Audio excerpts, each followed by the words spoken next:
Ok, Cláudia, boa noite a todos e todas. Obrigado pelo convite, agradecimento especial a todos os envolvidos. E antes de eu começar propriamente dita a minha fala, vou utilizar um mecanismo de acessibilidade, que é a minha audiodescrição. Eu sou o Patrick de Souza Gonçalves, tenho a pele morena clara, utilizo barbas na cor preta, cabelos também baixos na cor preta. Estou com uma blusa verde claro. Ao meu fundo tem um fundo de tela que boa parte do painel é branco, tem uma mandala multicores e um pedaço do que está escrito incluir. Na minha camisa também tem alguns dizeres em letras garrafais laranja. Estou utilizando fones de ouvidos na cor branca. Esse painel e esse formato permanece até o final desta aula, sendo feito esse mecanismo de acessibilidade para a pessoa com deficiência visual que for adquirir ou consumir esse conteúdo. A gente pode começar. Obrigado mais uma vez a Cláudia, obrigado ao pessoal da gerência aí de projetos extracurriculares, Paulo, Cláudia, que sempre nos acolheram muito bem.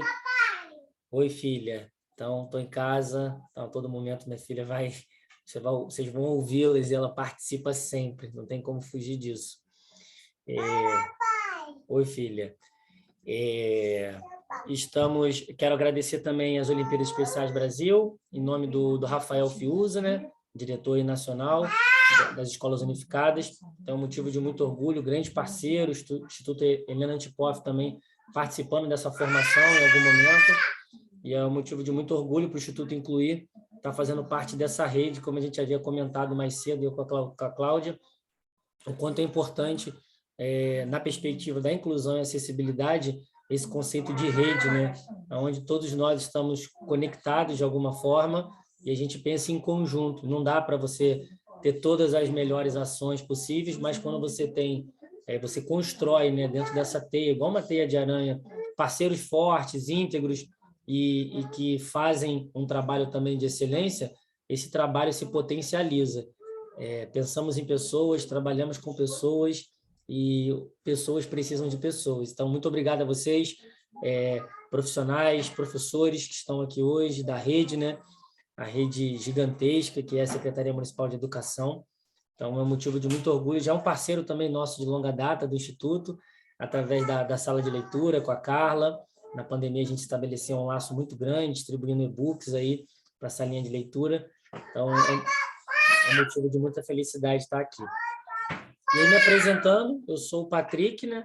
Sou diretor de esporte no Instituto Incluir. O Instituto Incluir é uma organização social, civil, de interesse público, internacional. Nós trabalhamos com algumas parcerias, com alguns governos, o governo alemão, também a parcerias também entidades portuguesas na Europa, com o propósito da diversidade humana, sobretudo com foco nas pessoas com deficiência. Então, trabalhamos através das leis de incentivos federais, estaduais e municipais, tanto no esporte, educação e também quanto na cultura. Então, tudo que envolve a diversidade humana, sobretudo com foco nas pessoas com deficiência, dentro desse mote de trabalho entre o setor público e privado, é onde justamente nós estamos, que é o terceiro setor.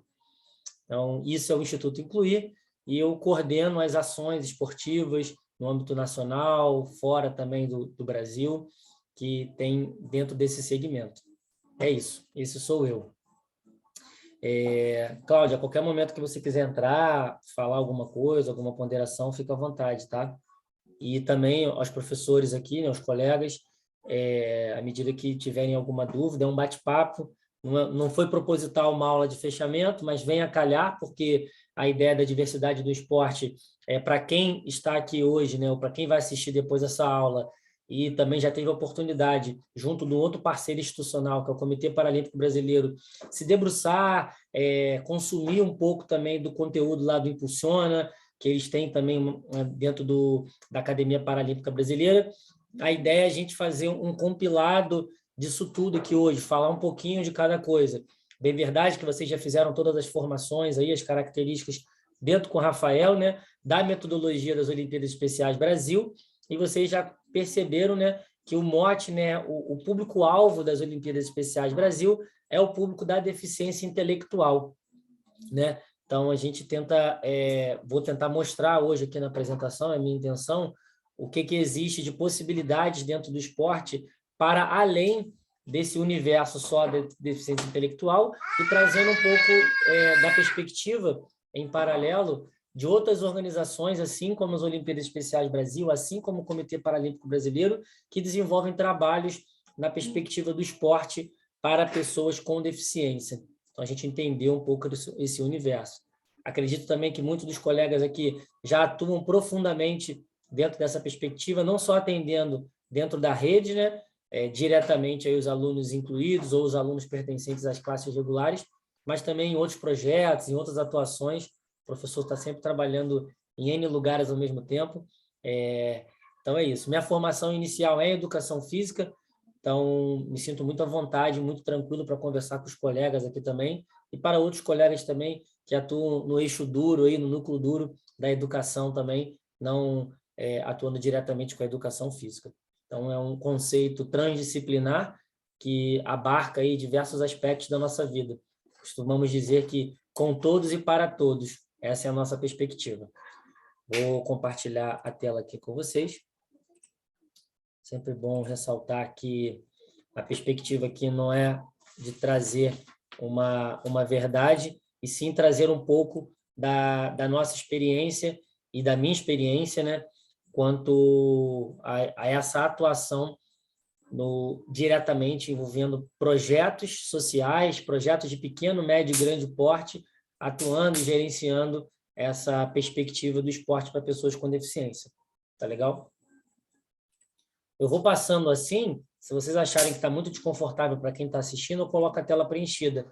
Porque para quem nunca participou do Zoom ou qualquer outra ferramenta, quando a gente compartilha a tela inteira, eu fico meio que perdido aqui, porque eu não consigo ver qual é o próximo slide. Aí eu prefiro passar assim quando não incomoda a audiência. Caso esteja, Patrick, estou no celular, tá estranho ler assim, eu compartilho a tela cheia. Do contrário, a gente segue. Eu tenho até 8h30, mas pretendo, né, a pretensão não esgotar o tempo dos senhores e das senhoras que estão aqui, né, da audiência. Então, um passeio dentro desse percurso, essa jornada que a gente vai construir aqui hoje. A qualquer momento, vocês podem fazer a intervenção se acharem necessários. Então, os bonequinhos aqui mexendo aqui são o movimento, né, o movimento que salva. Nossos corpos, né, foram feitos para estar em movimento, né? Pega um carro aí, para um carro, deixa aí um mês ele parado, rapidamente vai dar uma série de problemas. O pneu vai ficar vazio, a gasolina vai entupir alguma coisa no motor. Então, nós fomos feitos, né, para o movimento. Quando nós trazemos para a perspectiva das pessoas com deficiência, é como se tivesse um peso 2, né? Não só a questão da saúde, mas uma questão de possibilidade de trazer uma autonomia funcional para esse indivíduo, para essa pessoa.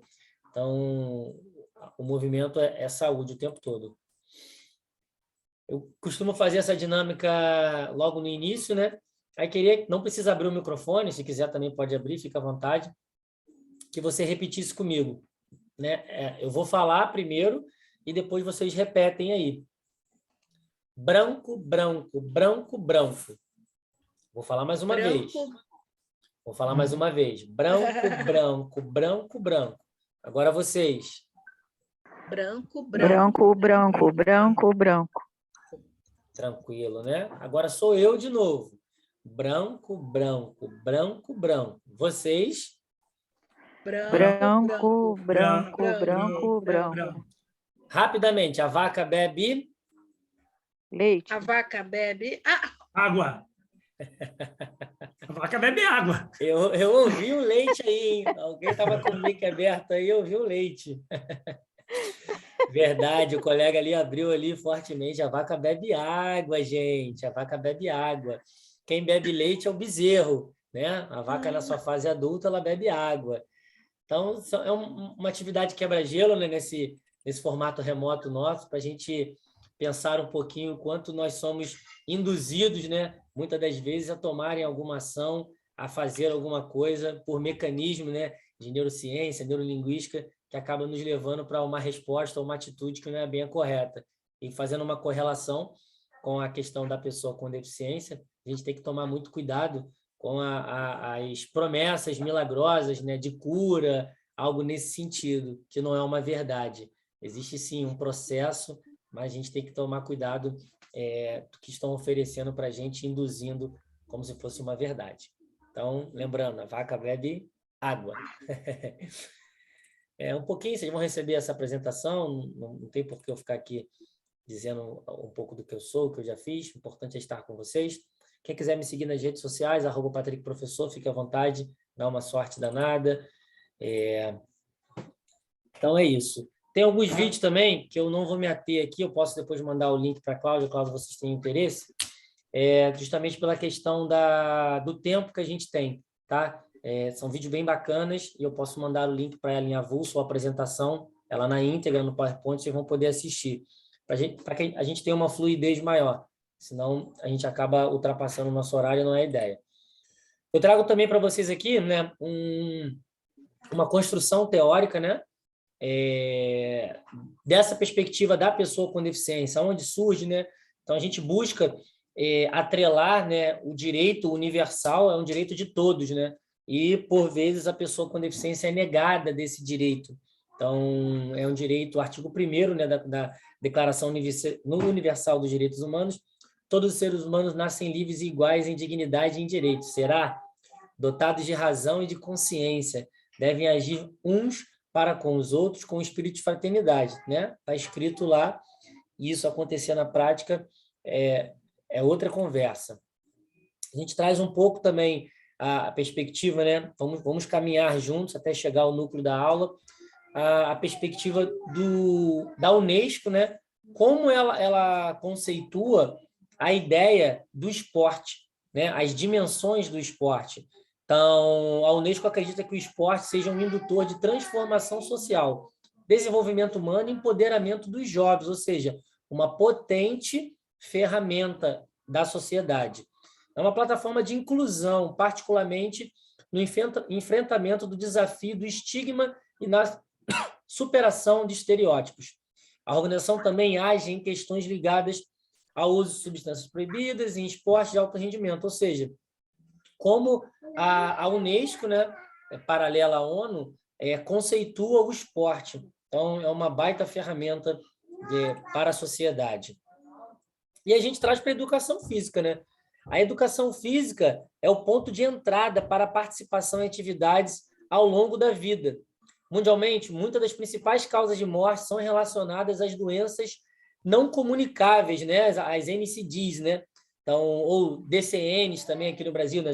Doenças crônicas não transmissíveis, né? As DNCTs, né? Associadas à inatividade física, que eu estava falando no início, a importância do movimento, não só para o movimento, mas na perspectiva da saúde, sobretudo com as pessoas com deficiência, na perspectiva da emancipação, na perspectiva de você trazer um pouco mais de autonomia funcional para este indivíduo, né? Aqui ele traz as comorbidades, né? Obesidade, doenças cardíacas, derrame, câncer, doenças respiratórias, enfim. O esporte, ele proporciona toda uma possibilidade da gente diminuir essas incidências das doenças não comunicáveis, né? Dessas comorbidades. Então, o esporte ele é fantástico. E por que o esporte, né? A gente traz aqui um conceitual também da Unesco, né? Que historicamente o esporte tem exercido um papel importante em todas as sociedades, seja na forma de competição, atividade física ou lazer. Contudo, pode-se perguntar, o que o esporte tem a ver com as Nações Unidas? De fato, o esporte é uma parceria natural para o sistema ONU, inclusive para a Unesco, né? O esporte e o lazer são direitos humanos que devem ser respeitados e colocados em prática em todo o mundo. Daí a possibilidade, vocês tiveram uma aula, né, sobre políticas públicas, né, possivelmente permearam esse assunto, da importância de políticas sólidas, né, e políticas públicas de continuidade na perspectiva da promoção e incentivo do esporte na primeira infância. Porque se nós queremos um adulto ativo e saudável, o investimento precisa ser lá na primeira infância, né? Uma infância ativa, né? Uma infância móvel, com bastante movimento. Eu trago também um pouco, né, vocês vão poder ler esse conteúdo com calma, né? Estou passando até a gente chegar ao centro da aula.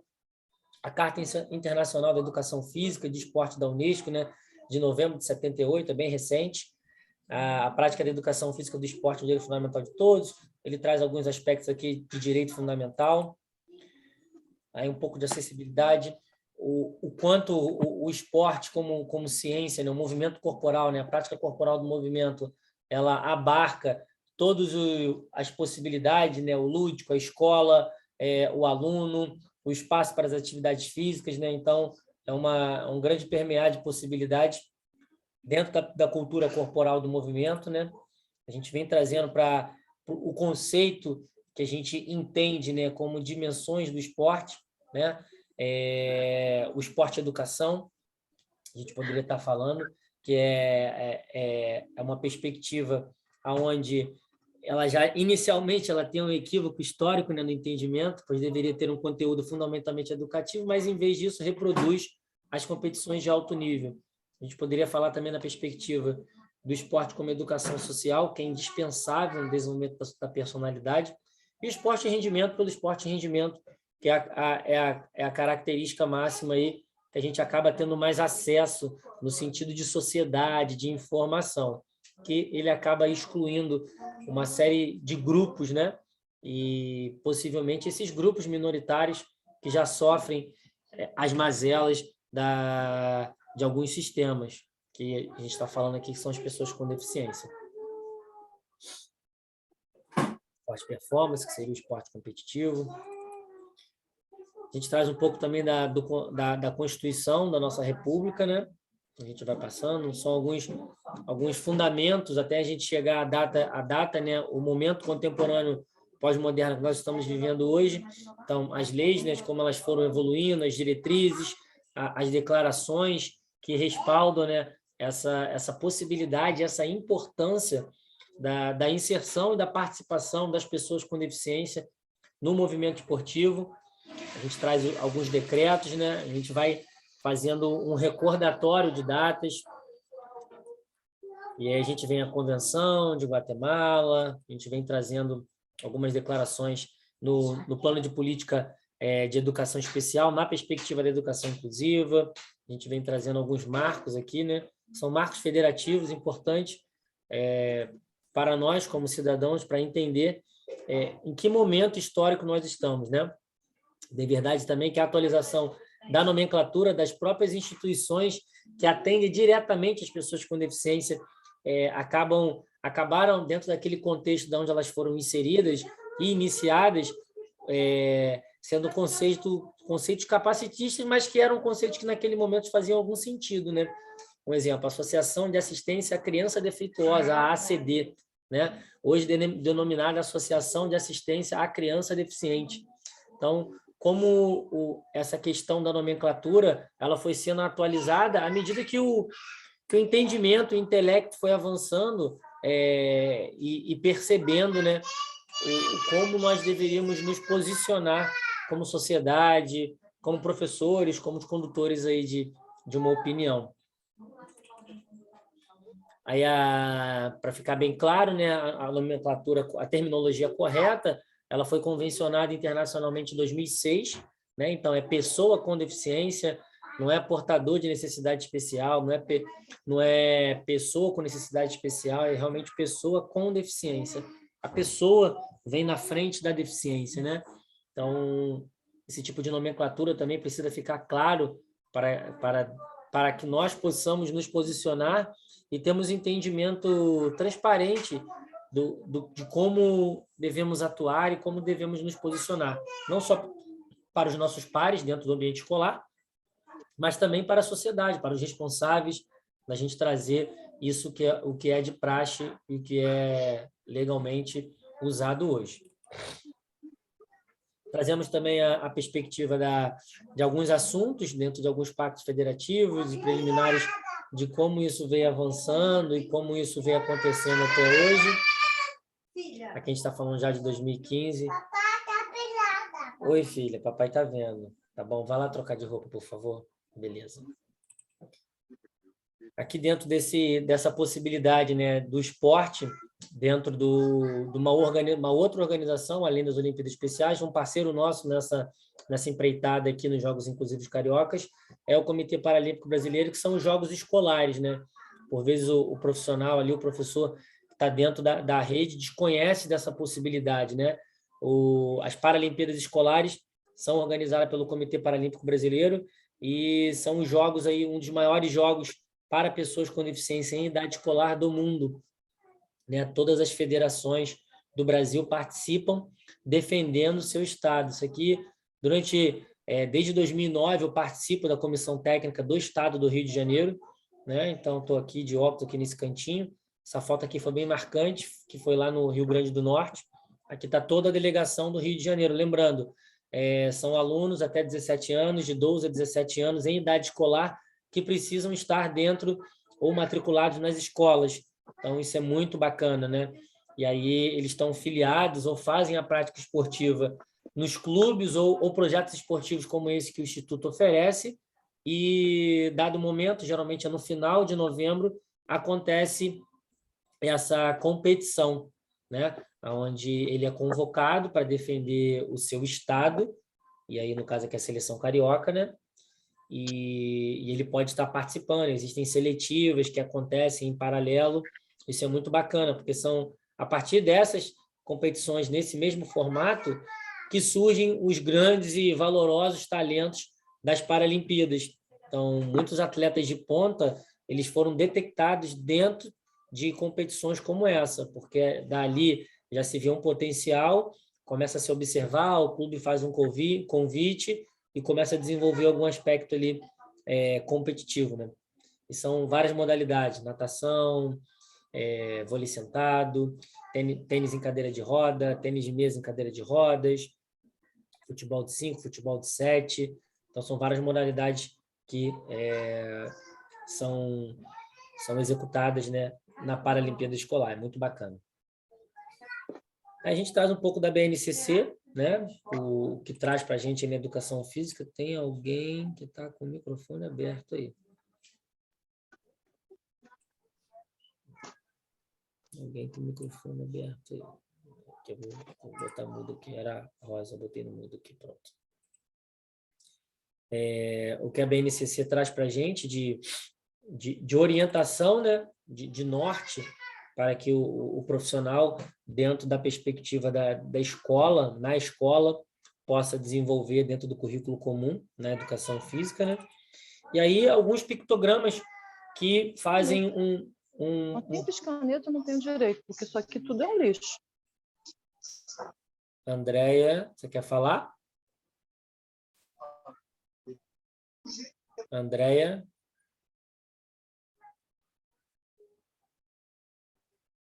Agora fechou. Alguém quiser falar, só abre o microfone aí, tá bom? As 7 categorias aí esportivas, fazendo um paralelo, esses são pictogramas, né, imagens que são vinculadas até no Comitê Paralímpico Brasileiro, que fazem a representação de alguma modalidade paradesportiva, tá? Então, ali as categorias, e dentro do que direciona a BNCC, né, a nossa base, nós temos aí as categorias são marca, precisão, técnico combinatório. Então, de alguma forma, esses pictogramas aqui, ó, a questão aqui do tiro com arco, né? O tiro com arco aqui, ele está dentro da precisão, né? Seria uma categoria dentro da BNCC de precisão. Técnico combinatório, a gente poderia dizer que é o futebol. Esse aqui é o de 5, ó, tá vendado, né? Rede, quadra dividida por parede ou rebote, a gente poderia estar falando do vôlei sentado, né? Campo e taco, a gente poderia estar falando de uma outra modalidade, que seria já o campo, seria as provas de arremesso, né, e lançamento do movimento paralímpico. Invasão territorial, entra o futebol de 5 também, né? Porque invasão territorial está no espectro do meu território, do meu espaço, da minha condição ali espacial. E de combate, entraria aqui a esgrima em cadeira de rodas, beleza? Então, esse paralelo com o esporte para pessoas com deficiência é muito bacana também fazer essa correlação. E aí o conceito de esporte adotado pela BNCC, né, destaca que as práticas corporais na escola e, consequentemente, as práticas esportivas devem ser reconstruídas com base em sua formação social e suas possibilidades materiais. Então, isso dá uma liberdade muito grande, né, para o professor ali que está atuando na ponta, porque dentro desse conceito, se eu estou com um banco, né, se eu estou com um banco, 2 havaianas, 3 havaianas, né, uma fazendo ali, simulando a rede, e uma bolinha de ping-pong, eu estou desenvolvendo, né, o tênis de mesa, né, dentro dos conceitos e as regras, porque eu estou adaptando o material dentro das minhas possibilidades e dentro da minha realidade local e regional, fundamentalmente, né? Desenvolver esses aspectos regionais, eles são fundamentais para a permanência ali daquela cultura local. Isso é muito bacana, essa liberdade que traz para o profissional. A educação física aliada aos demais componentes curriculares assume os seguintes compromissos, né? Formação estética, sensível e ética, qualificação para a leitura, a produção e a vivência das práticas corporais, colaboração com os processos de letramento e alfabetização dos alunos, ao criar oportunidades e contexto para ler e produzir textos que focalizem as distintas experiências e vivências nas práticas corporais tematizadas. Então, esse componente curricular da educação física, ela promove e traz para os colegas ali pareados dentro da rede infinitas possibilidades de atuação em conjunto, né? Dentro da transversalidade que o tema se propõe e a liberdade que ele também traz para isso. Aí, Sebastião. Eu espero que ninguém esteja dormindo aí até agora. Os vídeos eu vou passar. Aqui algumas formações também que nós fazemos no território aí, dentro dos programas que nós oferecemos de formação continuada para profissionais de N áreas, que a gente fala um pouquinho sobre essa temática da pessoa com deficiência. Trazendo um apanhado também, que não poderia deixar de falar, né, dentro do conceito do Comitê Paralímpico Brasileiro, apesar de ter disponível isso no site para vocês fazerem as formações, quem já fez, esse nome já está gravado, Ludwig Gutmann, que ele é considerado o pai do paradesporto. Nessa perspectiva, esse alemão é onde ele encabeça, inicia muito embrionariamente, muito visionariamente, essa perspectiva de enxergar o esporte como uma possibilidade de reinventar aquele indivíduo que chegou, estava ali mutilado, que tinha alguma consequência, alguma mazela ali por conta da guerra. E aí, esses indivíduos acamados, eles ficavam ali em fase de controle e ele queria utilizar mais potentemente essas possibilidades que o indivíduo ainda apresentava. Então, ele conseguia focar, mesmo naquela época que a gente está falando, né? Há bastante tempo atrás, ele já pensava numa perspectiva de enxergar e visualizar as potencialidades e não ficar somente focado na falta, né? Isso é uma característica muito natural do ser humano, o viés da negatividade, a gente acabar focando, mas, nossa, ele não tem os braços, nossa, ele é autista, nossa, ele é uma pessoa com deficiência intelectual, nossa, ele tem síndrome de Down. Então, a minha mente é levada a pensar no quanto de impossibilidades eu tenho com aquele indivíduo, inseri-lo e todo o contexto de dificuldade que a gente tem na prática, no labor, na ponta da quadra, na ponta do atendimento, e a gente acaba deixando de enxergar o quanto de possibilidades ele ainda tem, né? Ah, ele está na cadeira, mas o que ele faz ainda na cadeira? Ah, ele não tem os 2 braços, tá? Mas o que ele faz com os 2 membros inferiores? Ah, ele só tem um pedaço do braço. Esse pedaço dá para utilizar? Ele mexe? É funcional? Não é? Então, são alguns aspectos de mudança mesmo desse paradigma do quanto a gente modifica o nosso olhar. E o pai do paradesporto já enxergou, identificou isso lá bem atrás, né? Então, dentro do movimento paradesportivo, ele é considerado o pai aí do paradesporto. Tanto é que em 2012, há 2 Olimpíadas atrás, né, a sua filha recebeu uma homenagem aí do Comitê Paralímpico Internacional, do IPC, pelos feitos, né, que ele trouxe para o paradesporto, né, chegar aonde ele chegou. É que algumas coisas, quando iniciaram, né, o tiro com arca, você vê que as cadeiras são cadeiras não desportivas, né, não apropriadas, basquete em cadeira de rodas e tudo mais, o paintball, saco de pancadas, o stick, né, similar ao boliche, como se iniciou essa ideia de aproveitar esses indivíduos e potencializar o seu nível de movimento corporal, né? Colocar mais atividade física para esses indivíduos. E a coisa chegou no tamanho que nós temos hoje, né? E se falar de paradesporto, de campeões paralímpicos, né? O Brasil é um celeiro de grandes atletas, apesar de o investimento não ser tão à altura, mas o Brasil detecta e forma diversos atletas paralímpicos ao longo de décadas e de várias jornadas. Vocês vão poder ler isso depois também, o que significa também, né, o agitos, né, o que significam esses símbolos, né, os valores, né, coragem, determinação, inspiração, igualdade, o porquê da simbologia. O Comitê Paralímpico também ele segue essa identidade, né, do agitos, que é o símbolo do IPC, mais a bandeira do Brasil. Quanto a isso, a gente consegue perceber o porquê também que se fala, né, Jogos Paralímpicos, não tem nada a ver com paralisado ou paralítico, e sim porque são jogos paralelos aos Jogos Olímpicos, né? Existiu-se um momento onde alguém levantou a mão.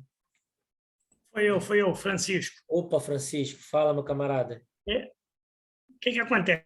Aí, com esse seu slide, essa sua fala ainda há pouco sobre as cadeiras comuns, que passaram a ser cadeiras desportivas hoje, né? A gente não acaba elitizando também o esporte paralímpico, porque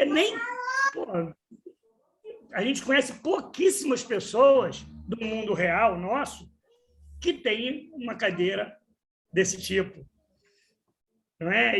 E eu sei disso porque a gente fez uma vaquinha uma vez para que um garoto comprasse uma para participar, para tentar fazer um teste numa equipe. Entendeu? Aí a gente acaba elitizando demais também o iniciozinho deles, né? Beleza, isso é muito pertinente, o Francisco, a sua fala, porque é justamente um calcanhar de Aquiles. Da mesma forma que o movimento paradesportivo cresceu ao ponto de nós termos estrelas, né, hoje, né? E eu trabalhei alguns anos com o Comitê Paralímpico, viajando a alguns países do mundo como preparador físico, sempre da área da natação. Tive a oportunidade de ganhar alguns mundiais, ficar fora um tempo. E isso que você falou é uma verdade. É um funil inverso de entrada. Em vez de nós termos um funil de entrada com uma pirâmide invertida, onde a gente facilite a entrada já é dificultosa. Tanto é que, dentro dessa perspectiva, já há algum tempo, mas isso vai demorar até chegar na ponta, os próprios comitês organizadores, como o comitê, promovem ações para que esse possível atleta na base ele consiga ter uma visibilidade maior, porque acabava ficando sempre, exatamente como você falou, concentrado na elite. Então, hoje, um atleta paralímpico de alto rendimento, ranqueado aí entre os 3 melhores do mundo, né, do ranking, ele está ganhando aí em torno de R$60 mil por mês, por baixo, juntando o salário do clube, juntando as bolsas auxílios que o governo ministra e as premiações, ou seja, é uma baita remuneração. Então, ao mesmo tempo, é um potencial maravilhoso, mas na ponta a gente precisa retroalimentar essa pirâmide. Por isso da importância, né? E já há algum tempo o Instituto Incluir identificou essa lacuna social, e hoje, né, dentro aqui do Instituto, né, nós não desenvolvemos mais trabalhos que foquem no alto rendimento para pessoas com deficiência. Todos os nossos projetos envolvem pessoas com deficiência. E hoje nós só direcionamos a nossa atenção à detecção de novos talentos. E aí o que acontece? A pessoa chega e ela tem um possível potencial, dentro desse nosso conceito de rede, a gente indica para um clube ou para uma entidade que tenha condições de arcar com todos esses valores e empenhos que ele precisa para ter a continuidade, coisa que não é fácil. E tem esportes, assim como no esporte convencional, que são elitistas, né? Um exemplo, o surf, né? O surf convencional, a barreira de entrada é justamente a pessoa ter uma prancha. O tênis, a barreira de entrada é a pessoa ter uma quadra que tenha condições do jogo e uma raquete. Então, naturalmente, isso já tem algumas barreiras de entradas. E como estamos falando de movimento paradesportivo, você está coberto de razão.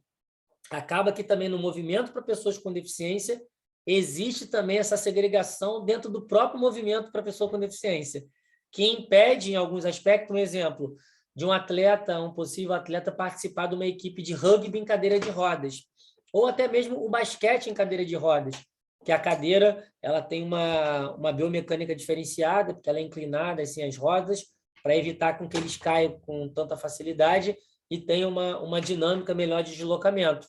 E uma cadeira dessa é uma nota, é um valor bem alto. Então, e às vezes o projeto não tem para oferecer, o indivíduo ele faz isso aí, faz uma vaquinha, ou quando não, ele busca uma cadeira já usada, para ele estar adquirindo alguém para emprestar, para ele fazer algum teste ali, ver se ele tem algum potencial daquela modalidade.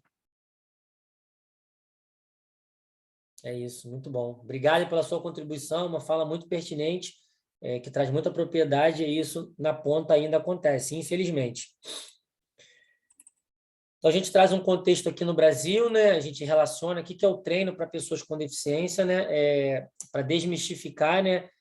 Orienta-se basicamente pelos princípios clássicos da teoria do treinamento. Então, uma coisa que fica muito na dúvida, porque como a minha graduação inicial foi em educação física, né?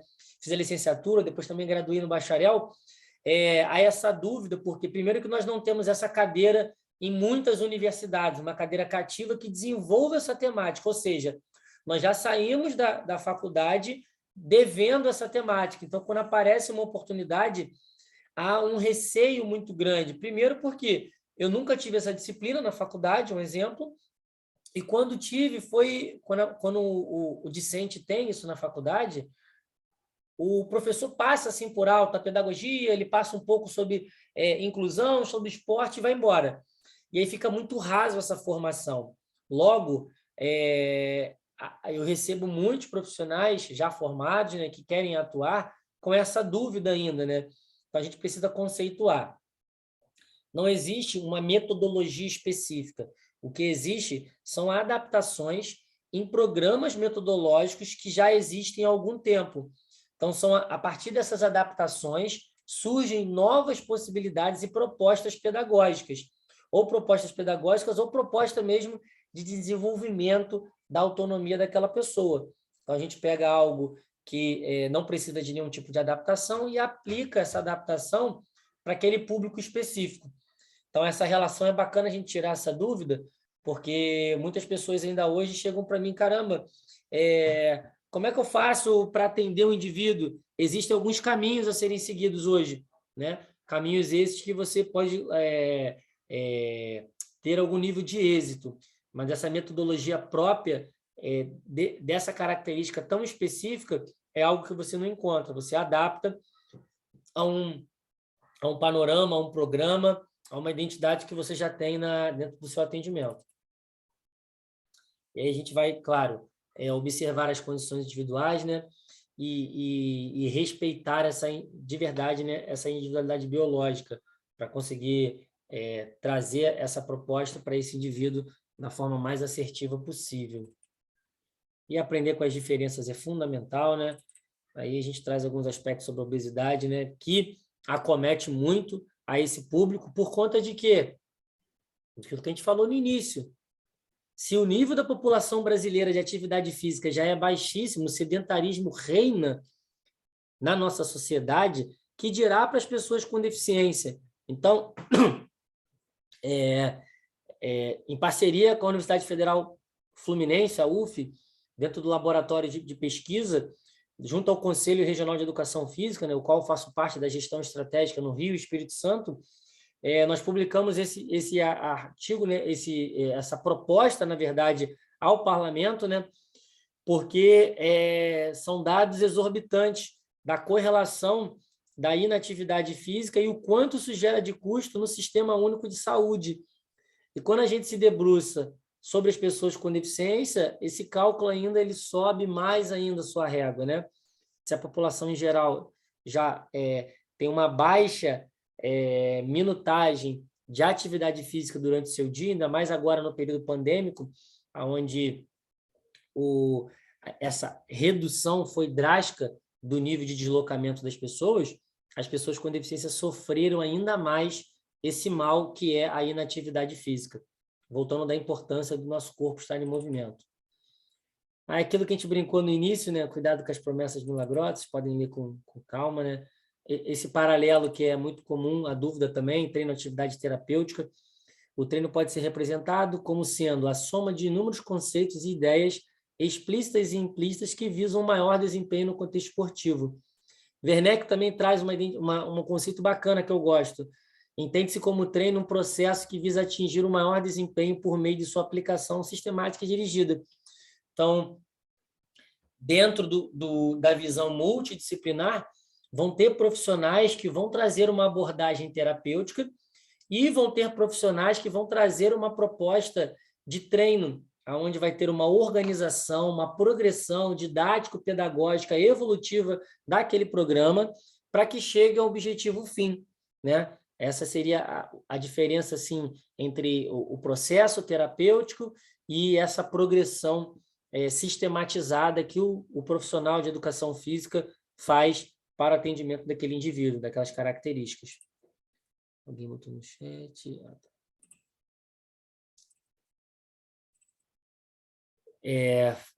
Trazendo o conceito que o Francisco trouxe, né, da elite, né? Então, tive já a oportunidade também de trabalhar. Isso aqui foi o Mundial de natação, né? O Mundial Paradesportivo. A gente lá com a seleção, o suprassumo aí da elite do Brasil para pessoas com deficiência, né? A natação. Estou aqui no cantinho, então já pude permear em todos os níveis aí da pirâmide, e são quase 20 anos dedicados aí a esporte para pessoas com deficiência. Isso acontece muito. Até o atleta chegar ali, quando ele chega ali, ele tem um baita de um suporte. Mas o que está sendo feito, ou o que é feito, ou o que é proposto para minimizar essa lacuna, esse ato? Isso que a gente precisa pensar um bocado, né? Aí, carga e adequação, né? O conceito aí da educação física, para a gente entender essas adaptações. De uma forma geral, o que deve ser elaborado é a importante contribuição do esporte na participação desses atletas na vida da sociedade como um todo. Então, essas aqui são fotos de um dos nossos projetos aqui no Rio de Janeiro, que atuam com pessoas com deficiência. Então, a perspectiva desse atendimento é uma perspectiva que visa a melhoria ou o aumento da qualidade desse indivíduo na sociedade, que não é outro ou senão o principal papel também da escola, que é formar o cidadão para a sociedade, né? Então, é com todos e para todos. Essa convivência múltipla e diversa, ela possibilita infinitas variáveis de possibilidades. Isso é muito bacana. Alguns conceitos de saber nadar, né? A gente desconstrói. Então, dentro desses aspectos, a gente perpassa todos esses aspectos, né? De inclusão social, de rendimento, de participação de todos com todos, uma abordagem mais dinâmica. Gente, eu gosto de falar, falo muito, estou acelerando um pouco aqui por conta do nosso estreito tempo que nós temos, né? Eu poderia conversar horas com vocês sobre esse assunto. Por isso que eu deixei um conteúdo maior nos slides, para que sirva também de manual de consulta para vocês depois. E estou acelerando algumas coisas aqui, mas vocês vão receber esse material, com certeza a Cláudia vai disponibilizar para vocês, tá bom? E aí o vídeo também está o link dentro. E aí, ó, o que a gente traz aqui, né? Quem está idealizando, né, fomentando, né, essa formação, essa parceria, é as Olimpíadas Especiais Brasil. E coloquei eles de primeiro aqui, não foi à toa. Então, reparem que aqui embaixo eu estou trazendo algumas, né? Tá? Existem inúmeras outras que eu não trouxe, dariam vários slides aqui. Mas só para a gente exemplificar, entender esses contextos a nível nacional e internacional a quem a gente responde. Um exemplo, as Olimpíadas Especiais Brasil, elas respondem às Special Olympics, né? O Brasil até demorou um tempo a mudar a nomenclatura, então ficou mais abrasileirado agora, né? Olimpíadas Especiais, muito bacana. Um parceiro também no Instituto, o Rafael, um abraço de novo. Há muito tempo a gente trabalha com eles. E aí a ANDE, né? Associação Nacional do Deficiente, ela administra a bocha e o futebol de 7. Então, o CP Futebol, que é a Confederação Internacional de Futebol de 7, que é o futebol para paralisados cerebrais, e a BISFED, que é a Organização Internacional de Bocha. Então, aqui no Brasil, quem responde por essas duas modalidades paradesportivas é a ANDE, né? E que é uma parceira também do Comitê Paralímpico Brasileiro. Dentro da... Para não ficar confuso, essa parte aqui é um pouco confusa.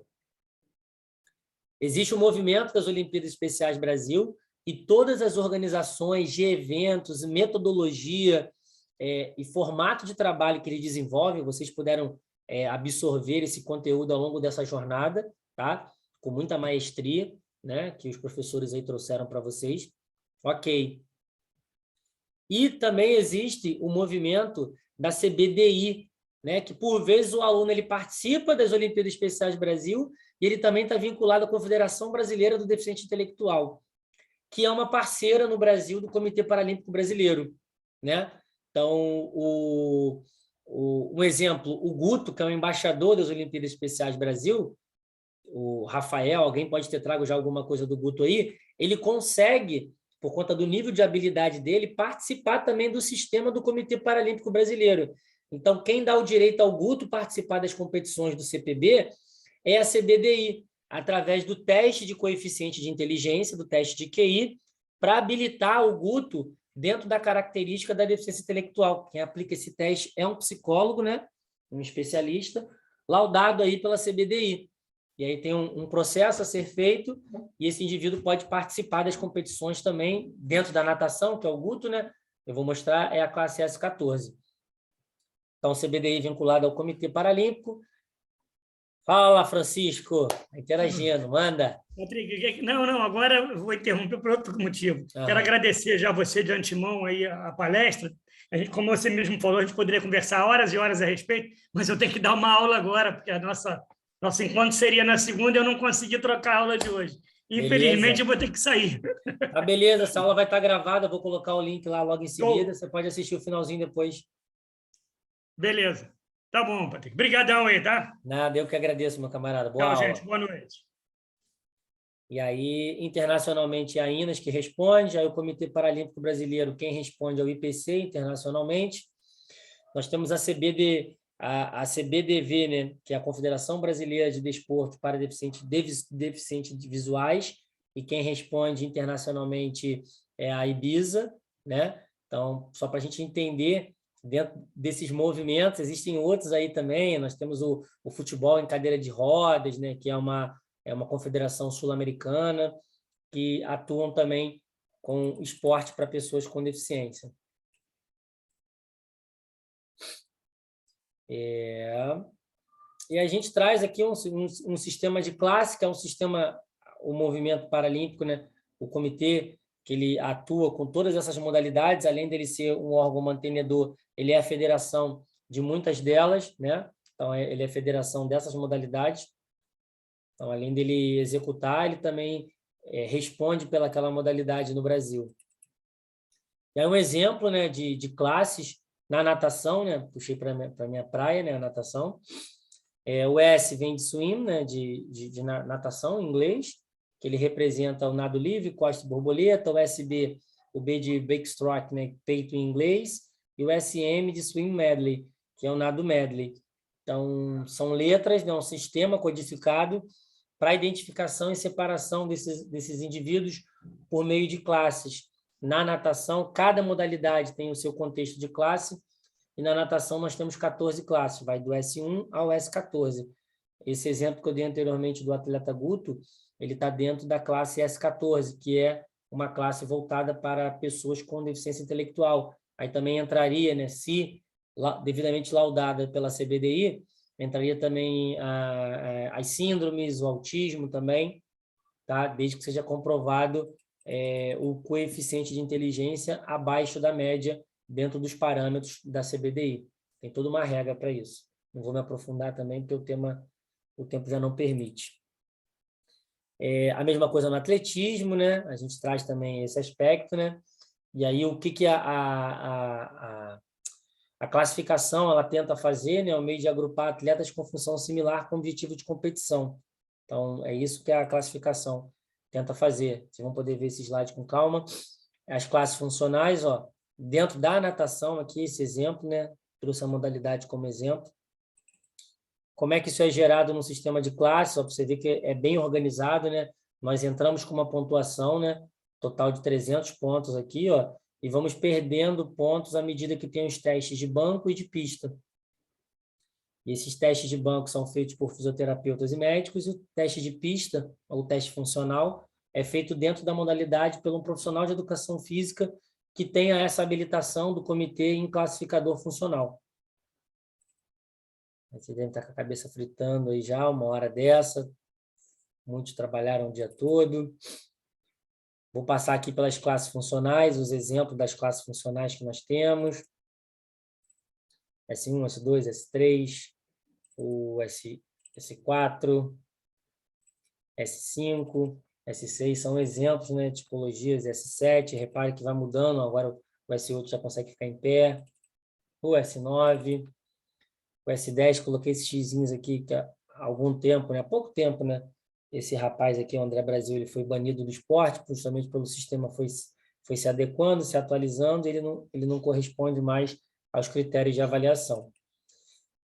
Aí o S11, 12 e 13, que são classes voltadas para o deficiente visual, né? Da esquerda para a direita, o 11, o 12 e o 13. O 11 não enxerga nada, possivelmente tem uma definição de claro e escuro. O 12 tem uma acuidade visual um pouquinho maior. E o 13, uma acuidade um pouco maior também. Já um teste específico, oftalmológico, onde o médico, né, coloca, tipo aquele exame do Detran, né, que coloca os olhos ali e vai medir a acuidade visual. Aí o exemplo que eu trouxe do Guto lá, mas que seria também a questão da síndrome de Down, que eles podem competir no sistema do comitê através da classe S14, que é, como eu disse, né, a classe S14 ela concentra os indivíduos que têm essa característica da deficiência intelectual. Isso foi bacana, né, porque surgiu essa possibilidade e o censo, né, foi interrompido por conta da pandemia, mas nós vamos ter esses dados aí logo breve o quanto de autistas nós temos aí na população brasileira, coisa que vinha sendo omitida por não estar dentro de uma pergunta, né, do censo. Olha a importância de uma política pública que foque nessas minorias, nessas diferenças, para entender esse universo, a quantidade, e buscar estratégias para atender uma quantidade significativa e parcela gigantesca da sociedade. Intervenções e tratamentos, né, possibilidade, né, essa progressão que é fantástica, né, um indivíduo que chega sem conseguir entrar na água, até ele ter esse movimento de descontração facial, autonomia e plenitude, é algo lindo. Algo que vocês possam ter ouvido falar já em algum momento aqui também, pelos outros professores, que é o 6-4 Boards, né, que são essas 6 funções aí, né, criada pela Organização Mundial da Saúde dentro da Comissão Internacional de Funcionalidade, né, do CIF aí, da OMS, que é função, né? O que ela tem de utilidade funcional? Falei isso lá no início. 2, família. Eles são os atores de tudo e sabem sobre tudo do dia a dia deles, desse indivíduo, né? 3, de fitness, né? Estar ativo e praticar esportes. Friends, relação interpessoal com pessoas, é importante, nós somos seres sociais, precisamos interagir com pessoas. Fun, né? Tá até errado aqui, né? Toda brincadeira e ludicidade que atende esse aspecto. Então, é fundamental a gente ter a brincadeira, a ludicidade dentro dessa perspectiva. E F de futuro também, o 6 aí, oportunidades que fazemos hoje que constroem um amanhã melhor. Então, isso é muito bacana também pensar. Então, a OMS juntou essas 6 possibilidades em grau de importância e elas juntas potencializam muito a qualidade do atendimento das pessoas com deficiência, que a gente sai do conceito de CID para entrar no conceito de CIF. Classificação Internacional de Doença, CID, Classificação Internacional de Funcionalidade, que é o que nós utilizamos dentro de hoje do aspecto das pessoas com deficiência. E a transdisciplinaridade é fundamental para que a gente possa alcançar, né, todos esses aspectos, né, entender esse indivíduo como um ser integral, complexo, sistêmico, como ele realmente é. Somos todos seres humanos com características diferentes, só nos envolvemos com seres humanos, convivendo com pessoas, enfim, esses aspectos são fundamentais, e aí a gente pode utilizar como parâmetro também, né, essa ampulheta do Galarrue, né, fantástico em fases de desenvolvimento motor. O que a ONU determina, né? Esse dado ele tem um dado mais atualizado, que é 1 bilhão de pessoas com alguma deficiência no mundo, então é muita gente, né? É muita gente. Alguns aspectos interessantes que eu gosto de deixar aqui para vocês, ó, são perguntas, né, que a gente faz para o aluno, né? O que o aluno consegue enxergar, 3 pontinhos você coloca de acordo com a característica, o que o aluno consegue fazer, o que ele consegue se mexer. São perguntas interessantes numa anamnese inicial para o atendimento dessa pessoa, que vai te dar um norte de como você desenvolver, elaborar um plano ali de trabalho, né? Com que idade ocorreu a perda da visão? Com que idade ocorreu a perda do membro? Com que idade a síndrome foi diagnosticada? Algo nesse sentido. Durante que período evoluiu, né? Continua evoluindo? Qual a patologia? Como eu posso estimular e utilizar o resíduo visual, ou resíduo motor, ou resíduo funcional? Existe alguma atividade contraindicada? É importante, um exemplo, o atendimento das pessoas com síndrome de Down. Um percentual pequeno dessa população, mas é presente, que é a instabilidade atlantoaxial, né? Que é uma instabilidade na base ali da coluna cervical, que pode gerar algum tipo de complicação na flexão extravasada da coluna cervical, ou alguns movimentos de contato, esporte de muito contato, de batida de bola na cabeça. A gente tem que tomar cuidado quando não se tem isso já estabilizado ou estimulado, esse reforço muscular por parte do indivíduo com síndrome de Down. Alguns lembretes básicos que são pertinentes também, né? Como ajudar um cadeirante, né? Hashtag passo 1. Se quiser oferecer ajuda, pergunte antes e nunca insista. Hashtag 2. Não aceite ajuda. Caso aceite ajuda, deixe o deficiente, né? Pessoa com deficiência física, dizer como quer ser ajudado. Hashtag 3. Ao ajudar o usuário de cadeira de rodas a descer uma rampa ou degrau, use a marcha ré. Isso evita que a pessoa perca o equilíbrio e caia para frente. Algumas regrinhas básicas do IPC também, que é bacana, para vocês entenderem um pouco melhor. E algum tipo de PC e tudo mais, vocês podem ler isso com calma. Para que a gente saia da iniciação e chegue a esses esportes de alto rendimento, aqui sou eu, ó, eu era responsável por 8 atletas da seleção brasileira de natação, né, para pessoas com deficiência.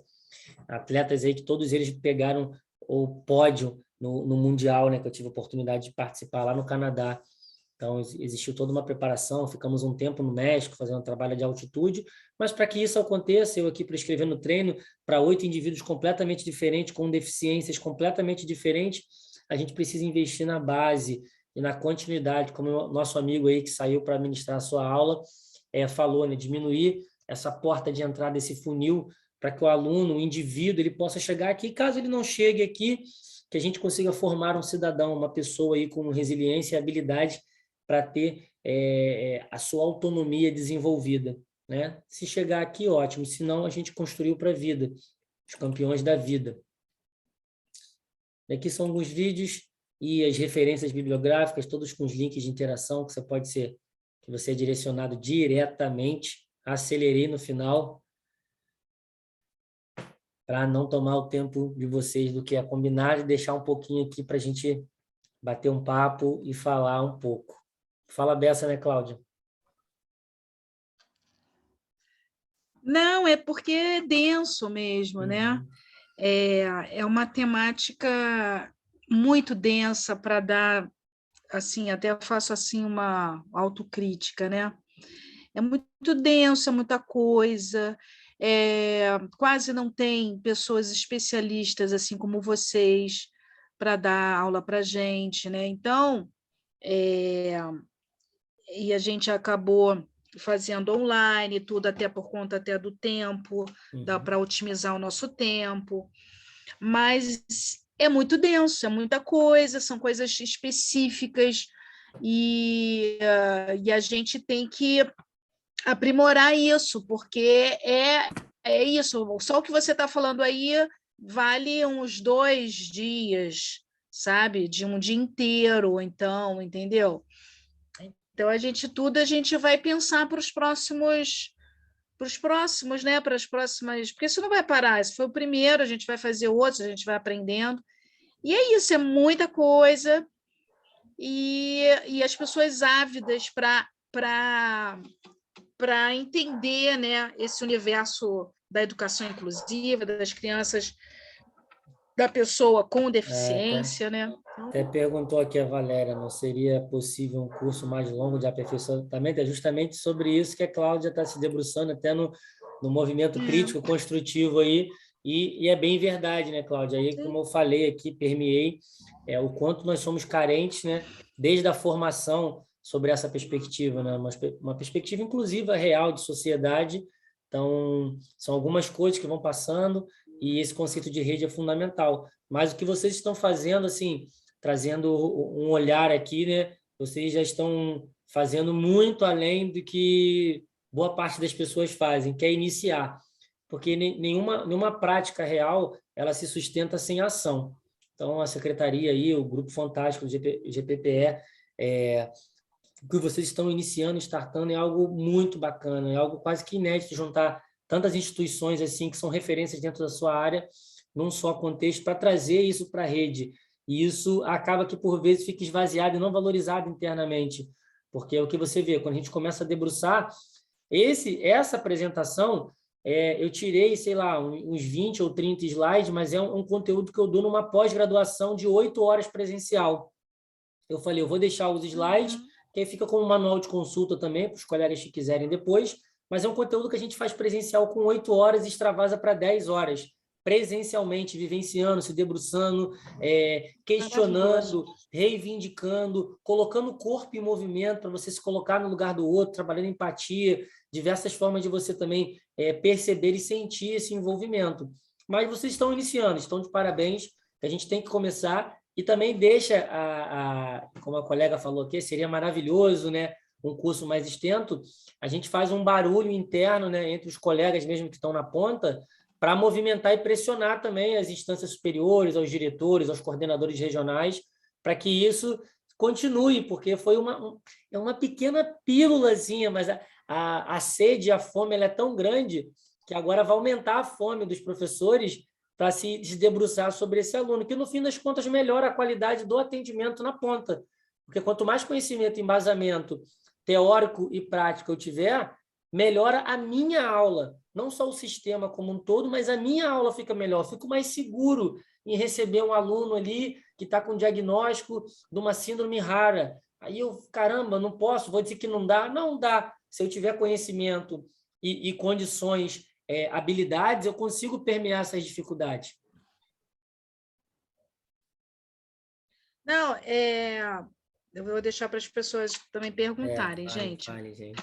Eu e a Cláudia, a gente conversa Mas muito. só, Quando eu vou por lá, exemplo, quando eu vou visitar a Cláudia, o papo vai embora. Então, falem outras pessoas aí não, por também. exemplo, aquela parte que você fala C6, que você vai delineando assim, só aquilo ali, aí chega depois na questão da pessoa que não enxerga, só aquilo ali, eu gostaria muito de saber como é que é isso, por que é essa nomenclatura.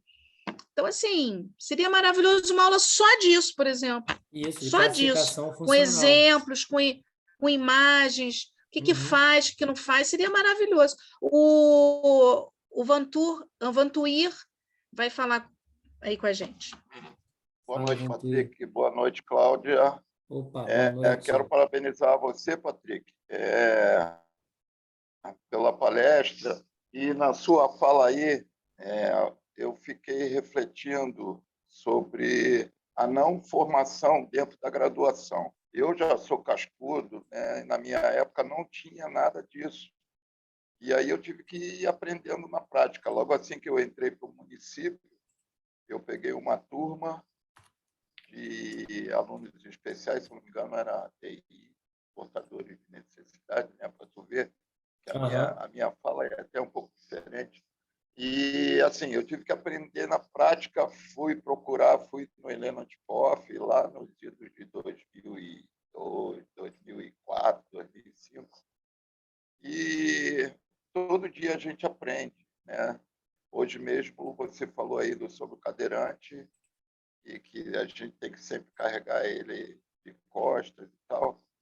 E eu vivi isso hoje com um aluno meu. E é importante ter a consciência disso tudo, porque a gente procura facilitar e melhorar a qualidade de vida deles, né? E eu estou muito satisfeito com hoje. Eu até me atrasei, que eu estava no mercado fazendo compra e entrei assim mesmo na reunião, para não perder o conteúdo de hoje. E vocês estão de parabéns. Era isso. E eu estou assim muito satisfeito com tudo que eu ouvi durante todas reuniões que nós tivemos. Parabéns, Cláudio, parabéns a todos os palestrantes. Pô, bacana, Vantuir. São depoimentos assim sinceros e verdadeiros como o seu que retroalimentam essa máquina e fazem fazer sentido o que a gente faz, né? Porque se não for para crescer e contribuir com a sociedade, a gente meio que perde o sentido da vida, né? E trocar, parear, né? Com colegas, né? Que estão ali dentro da realidade, do fogo mesmo, do chão, da quadra ali, né? E se reinventam a todo momento, mesmo com todas as dificuldades e realidades que nós encontramos no nosso município do Rio de Janeiro, mas estão dispostos, né? Numa quarta-feira como essa, que poderiam estar fazendo outras coisas, e aderem à atividade por intenção mesmo, voluntariamente, para aprender e se tornarem pessoas melhores.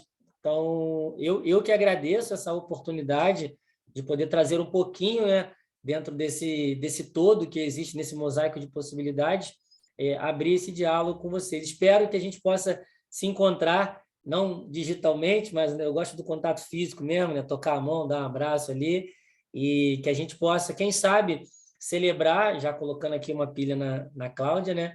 Celebrar um grande encontro depois do evento de culminância, com um dia inteiro num auditório aí da prefeitura, algo nesse sentido, cada professor que palestrou falando um pouquinho e trazendo algumas dinâmicas. Eu acho que seria incrível, né? Seria uma culminância /2, seria uma culminância /acadêmica, aí já botando mais pilha, né?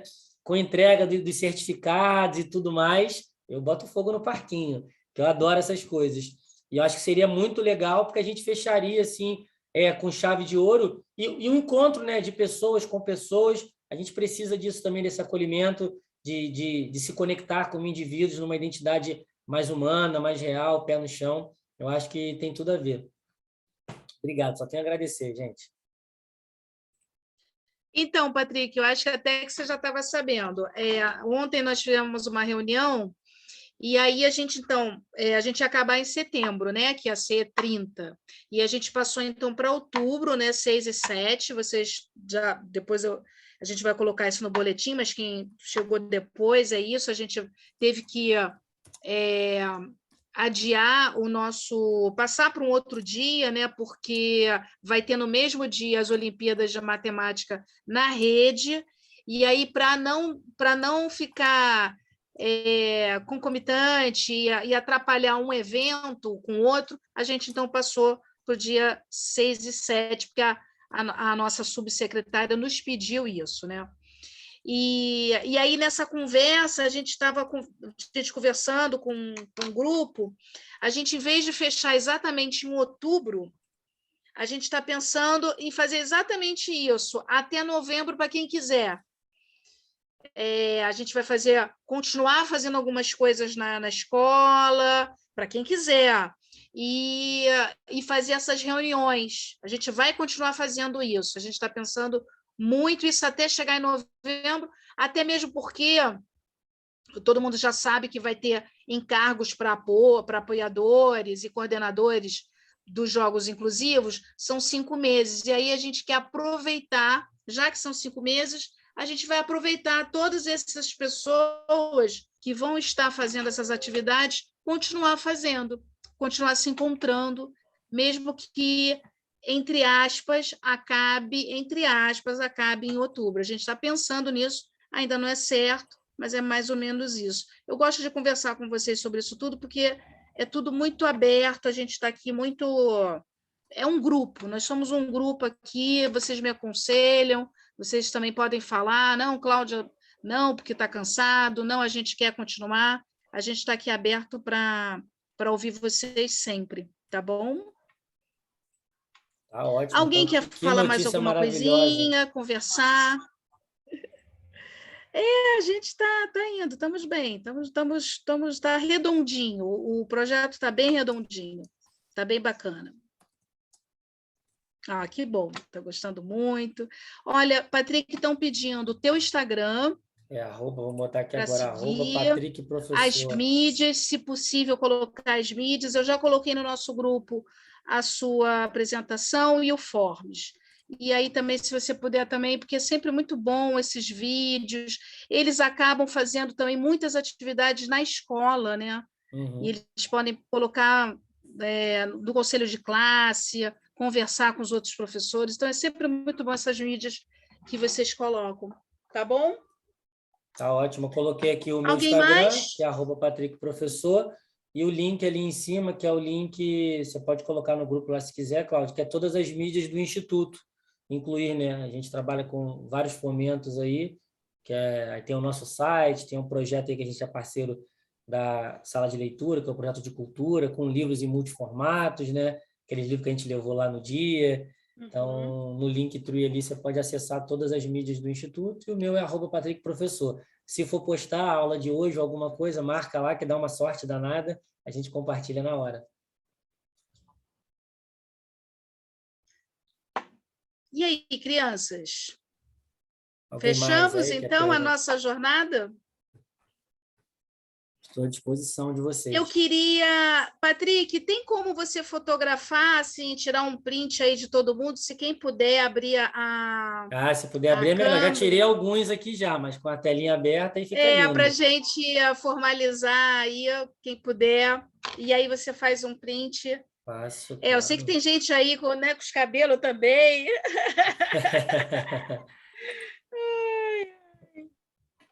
Vamos E abrir a aí as gente telinhas. fecha. Quero agradecer muito, muito quem esteve com a gente até agora, até o final. Eu sei o quanto é difícil para vocês, final do dia, muito trabalho. A gente está com muito trabalho, né, gente? Mas eu quero agradecer demais o engajamento de vocês, demais, é de coração mesmo. Então, podemos? Beleza. Vou printar, então, Vamos. Roberta, Clarissa, Andréia Carnaúba, Prof. Suzana, Lene, vocês vão abrir a câmera para a gente fotografar. Ou vamos com quem está? Então, vou tirar uma com quem está. Só olhar para a câmera aí, faz um belo sorriso. X. Tirei. Ótimo, já printei. Maravilha, maravilha, maravilha. E aí, em seguida eu mando lá no grupo, lá eu mando para a Cláudia, e a Cláudia disponibiliza. Perfeito. Perfeito. Crianças lindíssimas, obrigada mais uma vez, um beijão, vamos forte. A gente vai mandar os e-mails para vocês, para a escola. Se por acaso não mandar, se vocês não conseguirem por e-mail, eu vou mandar aqui por WhatsApp. A gente vai se falando. Em agosto, a gente faz as nossas atividades dentro da escola. Em 6 e 7 a gente faz uma grande festa, Cláudia, tá bom? Cláudia. Opa. Esse grupo continua, você não vai parar não, né, do WhatsApp?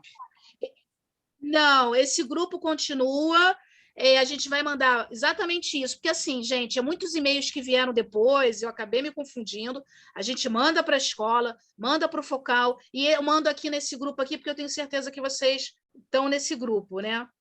E aí o que eu falei, Rosa, até antes, eu estou agora num outro setor, estou lá na Paulo Freire, mas eu vou estar junto com vocês até o final, de mãos dadas com vocês. Só não vou responder com tanta agilidade como antes, porque vai ter muito mais demanda para mim, mas tem a Letícia, o Felipe e o Rafael também para fazer, para vocês perguntarem coisas. Okay. Tá bom? Ok, obrigada. Beijocas. Valeu. Ótimo, gente. Obrigado por tudo. Uma boa Parabéns. noite aí. Obrigado.